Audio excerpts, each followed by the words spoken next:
Hello નમસ્કાર વિદ્યાર્થી મિત્રો, દરેકનું હાર્દિક સ્વાગત છે. મિત્રો ધોરણ 6 વિષય છે સામાજિક વિજ્ઞાન, પાઠ નંબર 9, જેની અંદર નામ છે આપણું ઘર પૃથ્વી. સૌથી સંપૂર્ણ સોલ્યુશન મિત્રો મેળવવાના છે.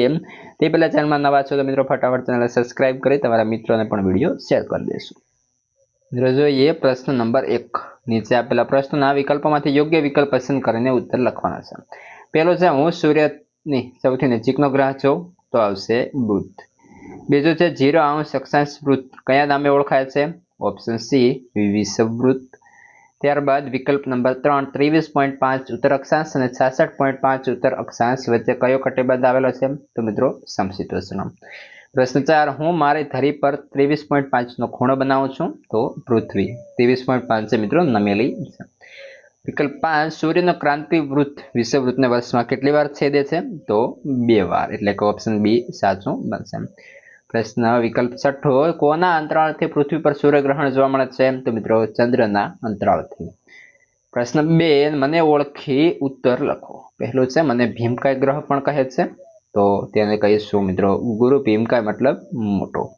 ત્યારબાદ છે મને ઓળખતા તારીખ બદલવી પડે છે, એટલે કે આંતરરાષ્ટ્રીય દિનાંતર રેખા. હું 90° દક્ષિણ અક્ષાંશ છું, તો આવશે મિત્રો દક્ષિણ ધ્રુવ વૃત્ત. હું પૃથ્વીની આસપાસ ફરું છું, તો કોણ? ચંદ્ર. હું ન હોઉં તો સજીવ સૃષ્ટિ નાશ પામે, તો મિત્રો આવશે સૂર્ય. પ્રશ્ન 3, નીચેના વિધાનો ખરા છે કે ખોટા તે જણાવો. પહેલો, ચંદ્ર સ્વયં પ્રકાશિત છે. ખોટું, કારણ કે સૂર્યના પ્રકાશથી તે પ્રકાશે છે. ખાલી તે લીલા રંગનો ગ્રહ છે. અહીં મિત્રો નેપચ્યુન પૂછ્યું છે. નેપચ્યુન લીલા રંગનો છે, તો ખરું. ત્યારબાદ છે પૃથ્વી પર દોરેલી કાલ્પનિક આડી રેખાને અક્ષાંશ કહે છે, તો ખરું. 21 જૂને કર્કવૃત્ત પર શિયાળો હોય છે. ખોટું. વિષુવવૃત્ત પર ખૂબ જ ઠંડી પડે છે. ખોટું. 90° ઉત્તર અક્ષાંશ ઉત્તર ધ્રુવ વૃત્ત કહેવાય છે. સાચું. પ્રશ્ન 4, નીચેના પ્રશ્નના ટૂંકમાં ઉત્તર આપવાના રહેશે. અંદર પહેલું જોઈએ તો કે પૃથ્વીની ગતિઓ કેટલી છે? તો મિત્રો 2 ગતિઓ છે, તમે જોઈ શકો છો. પહેલી છે પરિભ્રમણ, બીજી છે પરિક્રમણ. બીજું છે ધ્રુવનો તારો કઈ દિશામાં જોવા મળે છે? તો ધ્રુવનો તારો ઉત્તર દિશામાં જોવા મળે છે. સૂર્યમંડળમાં સૌથી ચમકતો ગ્રહ, તો મિત્રો આવશે શુક્ર. ત્યારબાદ છે ચોથા નંબર પ્રશ્ન છે, જેનું નામ છે 180° રેખાંશ વૃત્ત કયા નામે ઓળખાય છે? 180° રેખાંશ વૃત્ત આંતરરાષ્ટ્રીય દિનાંતર રેખા, એટલે કે ઇન્ટરનેશનલ ડેટ લાઇન, IDL નામે ઓળખાય છે. પ્રશ્ન 5, નીચેના પ્રશ્નોના મિત્રો ઉત્તર 3-4 વાક્યોની અંદર આપવાના થશે. પહેલો પ્રશ્ન છે પૃથ્વીની ગતિઓ કેટલી છે? તો જોઈએ, જો પૃથ્વી પોતાની ધરી પર ફરતી ન હોય તો તેના બધા ભાગો વારા ફરતી સામે ન આવતા હોત. પણ આમાં દિવસ રાત ન થાત. પૃથ્વીનો જે ભાગ સૂર્યની સામે હોત તેના પર કાયમ માટે દિવસ રહે. પૃથ્વીનો જે ભાગ સૂર્યથી વિરુદ્ધ દિશામાં હોત તેના પર કાયમ માટે રાત રહે.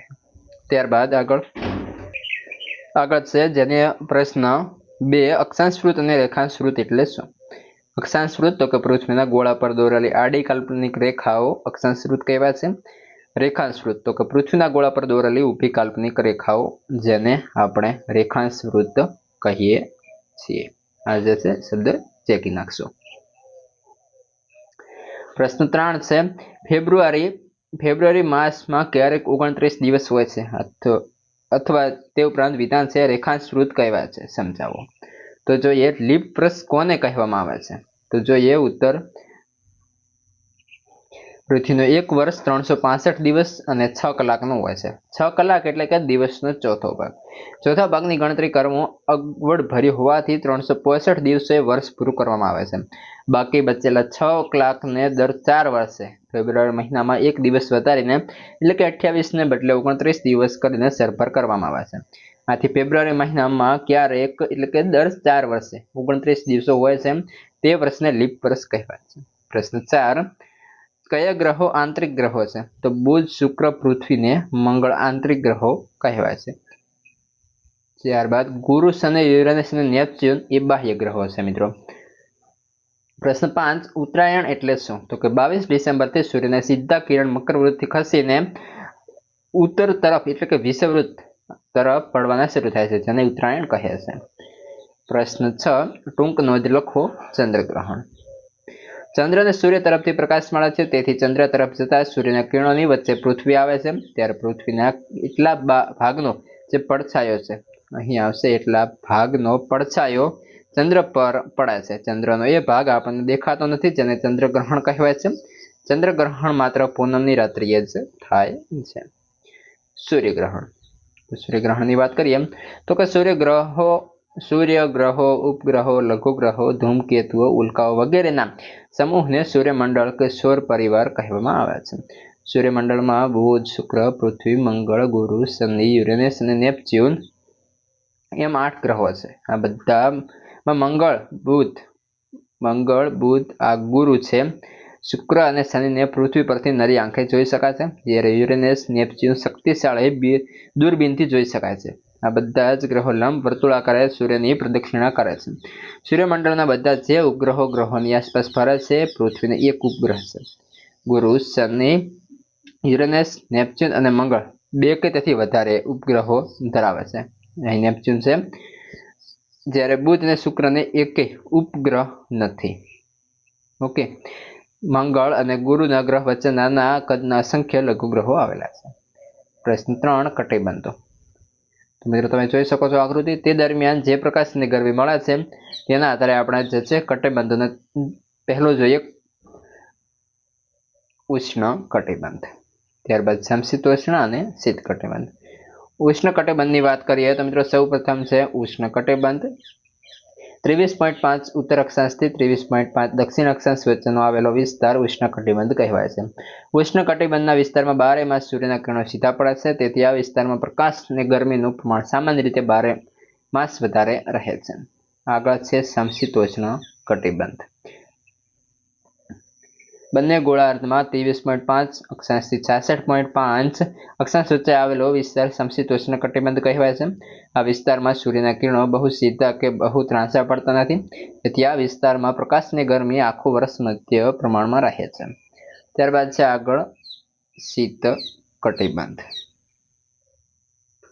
બંને ગોળાર્ધમાં 66.5 અક્ષાંશથી 90 અક્ષાંશ વચ્ચે આવેલો વિસ્તાર શીત કટિબંધ કહેવાય છે.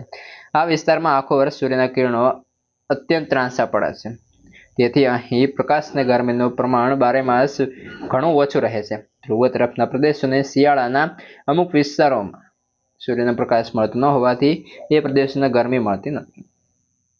સંપાત. પ્રશ્ન 4 છે સંપાત. તો કે સૂર્યનું ક્રાંતિવૃત્ત અને વિષુવવૃત્ત વર્ષમાં 2 વાર એકબીજાને છેદે છે. જે દિવસ તે બંને એકબીજાને છેદે તેના છેદન બિંદુ સંપાત દિવસ કહેવામાં આવે છે. સંપાત દરમિયાન સૂર્ય ઉત્તર તરફ ખસતા જતા ઉત્તર ગોળાર્ધમાં 22 માસથી દિવસની લંબાઈ વધતી જાય છે અને રાત ટૂંકી થતી જાય છે. ઉત્તર ગોળાર્ધમાં 21 જૂને વર્ષનો લાંબામાં લાંબો દિવસ અને રાત ટૂંકામાં ટૂંકી હોય છે. સૂર્ય દક્ષિણ તરફ ખસતા જતા દક્ષિણ ગોળાર્ધમાં 24 સપ્ટેમ્બરથી દિવસની લંબાઈ વધતી જાય છે અને રાત ટૂંકી થતી જાય છે. દક્ષિણ ગોળાર્ધમાં 22 ડિસેમ્બર વર્ષમાં લાંબામાં લાંબો દિવસ અને રાત ટૂંકામાં ટૂંકી હોય છે. વર્ષ દરમિયાન 21 માર્ચ અને 23 સપ્ટેમ્બરના દિવસે સૂર્યના કિરણો વિષુવવૃત્ત પર સીધા પડે છે, તેથી આ દિવસે દિવસ અને રાત સરખા થાય છે, જે વિષુવ દિન નામે ઓળખાય છે. મિત્રો જોઈએ હવે આગળના જે છે સ્વાધ્યાય એ તમને આપણી ચેનલ પર મળી જશે અને વિષયનો પણ ઉપલબ્ધ છે, તો ચેનલ પર જઈ અથવા આ વિડીયો પ્લેલિસ્ટમાંથી પણ મેળવી શકો છો.